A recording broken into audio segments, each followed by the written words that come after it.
안녕하세요. 그녀의 북살롱 미셸입니다. 네, 오늘은 법정 스님의 글 한 편을 읽어드리겠습니다. 열반 10주기 특별판 스님의 글들을 모아서 출간한 스스로 행복하라 라는 책 속에 수록된 한 편이고요. 2005년 12월 11일 길상사 창건 8주년 법문이기도 합니다. 길상사는 스님이 건립한 그런 절이죠. 예전에 그 삼청각 부근에 있는 요정이었던 대원각을 절로 이렇게 다시 세운 그런 절이고요. 성북동인가요? 정확한 그 행정구역은 모르겠어요. 근데 아마 제 기억에는 성북동으로 위치하는 그런 도심 속에 있는 그렇지만 아주 고즈넉한 절스러운 그런 절입니다. 읽어드릴게요. 부자보다 잘 사는 사람이 되라. 올 한 해도 저물어 갑니다. 저도 오늘 나오면서 지난 한 해를 어떻게 살았는가 제 삶의 자취를 되짚어 보았습니다. 과연 잘 산 한 해였는지 잘못 산 한 해였는지 되돌아 보았습니다. 세월은 오는 것이 아니라 가는 것이라는 말이 있습니다. 가끔씩은 그 말이 실감납니다. 하지만 그런데 속지 마십시오. 세월은 가지도 또 오지도 않습니다. 시간 속에 있는 사람들이 또 사물과 현상이 가고 오는 것입니다. 철학자들의 표현을 빌리자면 시간 자체는 항상 존재합니다. 흘러가는 것이 아니라 그저 있을 뿐입니다. 시간 속에 사는 우리들이 오고 가고 변해가는 것이죠. 무상하다는 것은 시간 자체나 세월이 덧없다는 그런 소리가 아닙니다. 그 속에 사는 우리들이 예측할 수 없는 삶을 살고 늘 한결같지 않고 변하기 때문에 덧없다는 것입니다. 우리들 생애 중에서 한 해가 이와 같이 신속하게 빠져나가고 있습니다.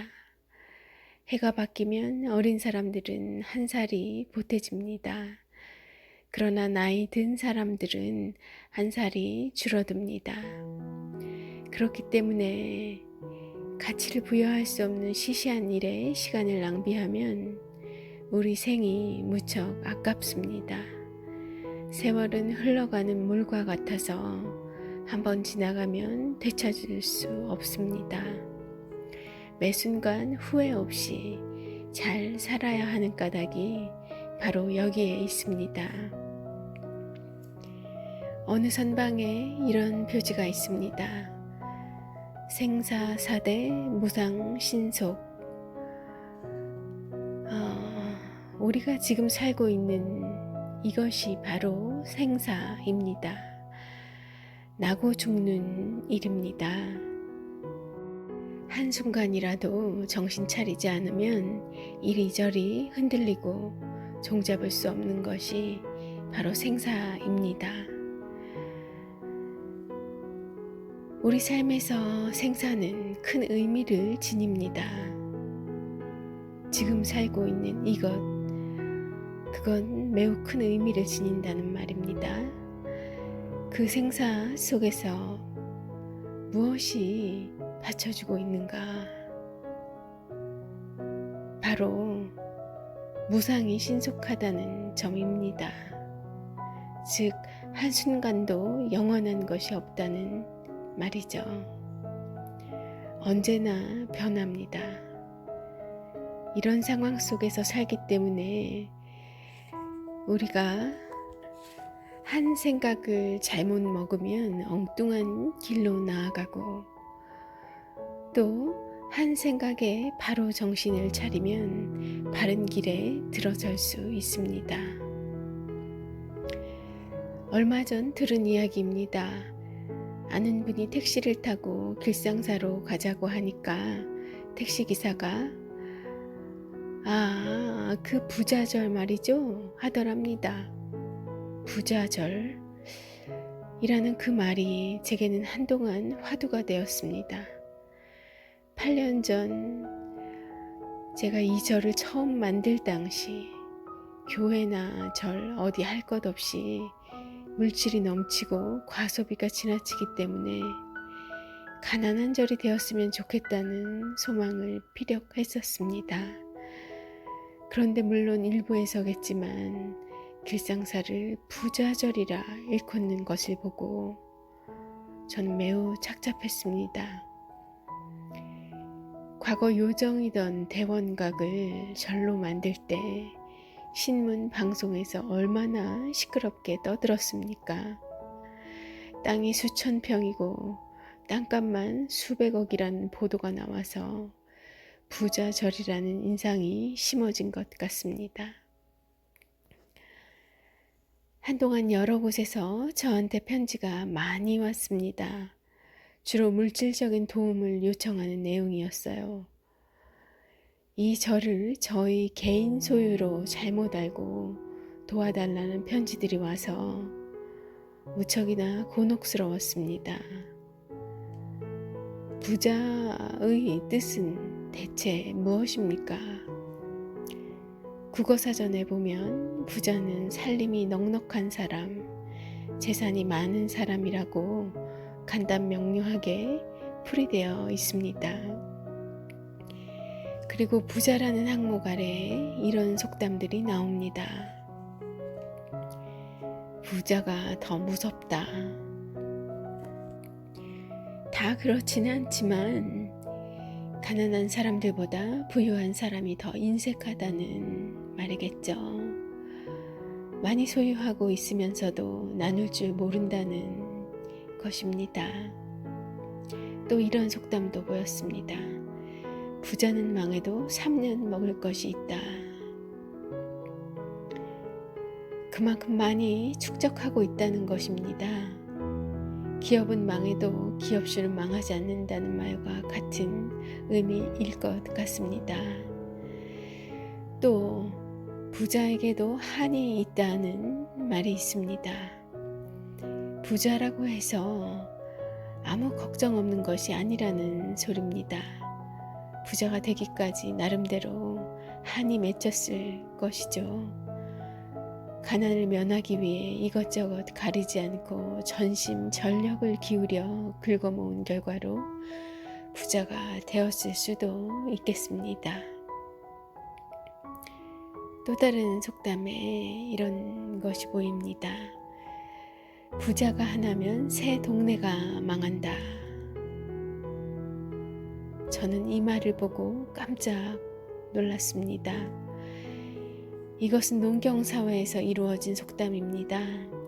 옛날에는 지주들이 있었죠. 조선시대 말기나 일제강점기 때 못된 지주들이 소작인들을 얼마나 많이 수탈했습니까? 부자가 하나면 새 동네가 망한다는 것은 그 인근 사람들이 다 착취당했다는 그런 뜻입니다. 제가 말을 좀 보태자면 농경사회 일제강점기 때 뿐만이 아니라 우리 산업화 초기 시대에 우리나라의 산업화를 일군 그 시대의 젊은이들 엄청 착취당했잖아요. 아주 열악한 고용 환경에서. 그래서 전태일 열사던가요? 그런 일들이 이제 그런 산업화를 이루어가던 과정에서 생긴 그런 우리의 많은 아픈 모습들, 그런 병폐들을 개선시켜 나갈 수 있게 되었던 그런 발단이 되어줬던 거고요. 인간의 탐욕은 끝이 없습니다. 경전에는 탐욕이 바로 생사윤회의 근본이라고 적혀 있습니다. 탐욕이란 지나치고 분에 넘치는 욕심입니다. 자기 그릇보다 더 많이 채우려고 하는 욕망은 끝이 없습니다. 얼마만큼이면 만족할까요? 이것은 있는 사람만이 문제가 아닙니다. 우리는 가진 것만큼 행복한가? 물론 어느 정도 관계는 있겠지만 행복은 가진 것에 의해서 추구되지 않습니다. 행복은 결코 밖에서 오는 것이 아니라 마음 안에서 찾아지는 것입니다. 똑같은 조건에 있으면서도 누군가는 행복을 느끼며 살고 누군가는 불만 속에서 평생을 살아갑니다. 너나 없이 모두 부자가 되고 싶어 합니다. 그것은 본능적인 소망일 겁니다. 부자가 되기 위해서 수단 방법을 가리지 않는 사람들이 있습니다. 세계화라는 것이 무엇입니까? 미국이나 강대국들이 온 세계를 자기네 시장으로 만들겠다는 소리입니다. 더 부자가 되고 싶다는 거죠. 새로운 경제적 침략입니다. 네, 이 말은 참 울림이 있습니다. 세계화는 그것의 다른 이면은 새로운 경제적 침략에 대한 포장된 이미지라는 것입니다. 자, 다시 글로 돌아가서요. 정당한 노력에 의해서 재산을 모으지 않고 투기 같은 것으로 급작스럽게 부자가 된 사람들이 있습니다. 갑작스러운 부는 인간을 불행하게 만듭니다. 자기 그릇에 채울 만큼만 지녀야 하는데 훨씬 많이 채우려고 하니 넘칠 수밖에 없습니다. 또 지금까지의 삶의 소중한 의미를 잃어버리고 말게 됩니다. 착실하게 노력하면서 살아온 삶의 질서에 혼란이 가져와지게 되는 거죠. 인간 관계의 소중함도 상실되어 버리기 쉽습니다. 아니, 그렇게 됩니다. 세상에 공것은 공으로 얻어지는 것은 없습니다. 횡재를 만나면 반드시 횡액을 당합니다. 그것이 인과관계입니다. 물질이란 그런 것입니다. 부는 홀로 오는 법이 없습니다. 어두운 그림자를 동반합니다. 20여 년 전 어느 절에서의 이야기 하나를 소개해 드릴게요. 한 스님이 복권에 당첨되었습니다. 갑자기 찾아온 난데없는 행운에 착실하게 기도를 하던 스님은 어쩔 줄 몰라 하다가 우선 은사 스님한테 자동차를 한 대 사드렸다고 합니다. 부심이 그렇게 기뻤던 스님은 아닌 것 같네요. 절에 계시면서 수행 중에 있으시면서 복권을 사셨더니 어디서 주우셨을지라도 그것을 맞춰보았다고만 하더라도 마음은 조금 다른데 가 계셨던 것임은 확실하니까요. 다시 돌아가서 얼마 안 있어 은사 스님한테 자동차를 사드린 후 얼마 안 있어서 자기도 차를 사고 그때부터 생각이 달라지더니 결국 동네 처녀와 눈이 맞아 결혼까지 했습니다. 그 후로 들리는 이야기로 그는 택시기사를 하고 있다고 합니다. 가난이 미덕이라는 의미는 아닙니다. 우리가 맑은 가난을 이야기하는 이유는 탐욕을 버리고 분수를 지키자는 것입니다. 지나친 소비와 넘침에서 벗어나 맑고 조촐하게 가질 만큼만 갖자는 뜻입니다. 요새 이야기하는 그 미니멀리즘과 좀 맞닿아 있을까요? 자, 누가 진정한 부자인가? 가진 것이 많든 적든 덕을 닦으면서 사는 사람입니다. 그럼 덕이란 무엇인가? 바로 남에 대한 배려입니다. 남과 나누어 갖는 것입니다. 우리에게 주어진 물질은 근본적으로 내 소유가 아닙니다. 단지 어떤 인연에 의해서 우주의 선물이 내게 잠시 맡겨졌을 뿐입니다. 바르게 관리할 줄 알면 그 기간이 연장되고 마구 소비하고 탕진하면 곧 회수당합니다. 뜻밖의 물질이 생기면 조심스럽게 생각하십시오. 정당한 소득의 경우도 마찬가지입니다. 옳게 쓰면 덕을 쌓고 잘못 쓰면 복을 감하게 됩니다. 영원히 지속되는 것은 없습니다. 부유하다고 해서 늘 부유하란 법 없고 지금 가난하다고 해서 계속 가난하란 법 없습니다. 무상하다는 것은 어떤 가능성을 지니고 있음을 의미합니다. 자신의 의지와 창조적인 노력으로 무엇인가를 축적할 수도 있고 있던 것을 하루아침에 날려버릴 수도 있습니다. 우리가 살 만큼 살다가 세상과 작별하게 될 때 무엇이 남습니까? 홀로 있는 자기 자신 외에는 아무것도 없습니다. 그렇다면 무엇을 가지고 가는가? 바로 평소에 지은 업을 가지고 갑니다. 좋은 업이든 나쁜 업이든 평소에 지은 업만 그림자처럼 따라갑니다. 인도 사람들에 따르면 바로 그것이 다음 생을 이룹니다.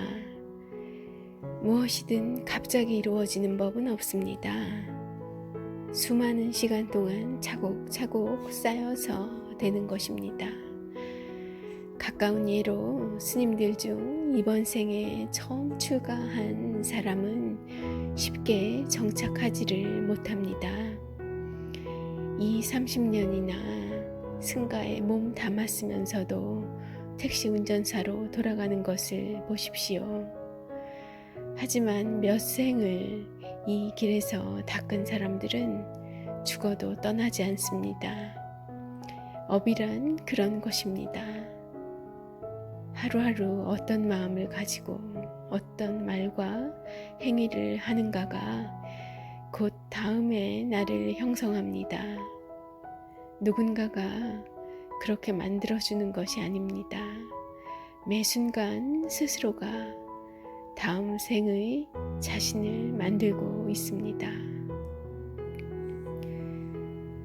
길상사를 일부에서 부자절이라고들 한다는데 왜 그렇게 불리는지 이곳에서 수행하는 스님들과 신도들 모두 반성해야 합니다. 어려운 이웃을 보살피고 기쁨과 슬픔을 함께 나누어 가질 때 청정한 수행과 올바른 가르침으로써 믿고 의지하는 도량이 될 때 그때 비로소 아름답고 길상스러운 부자절이 될 것입니다. 저는 오늘 이 자리에 오신 모든 분들이 부자가 되기보다는 잘 사는 사람이 되기를 바랍니다. 잘 사십시오. 부자 부럽지 않게 잘 사십시오. 네, 스님의 이 마지막 문장으로 저의 인사도 대신하겠습니다. 좋은 하루, 오늘도 좋은 하루 되시길 바랄게요.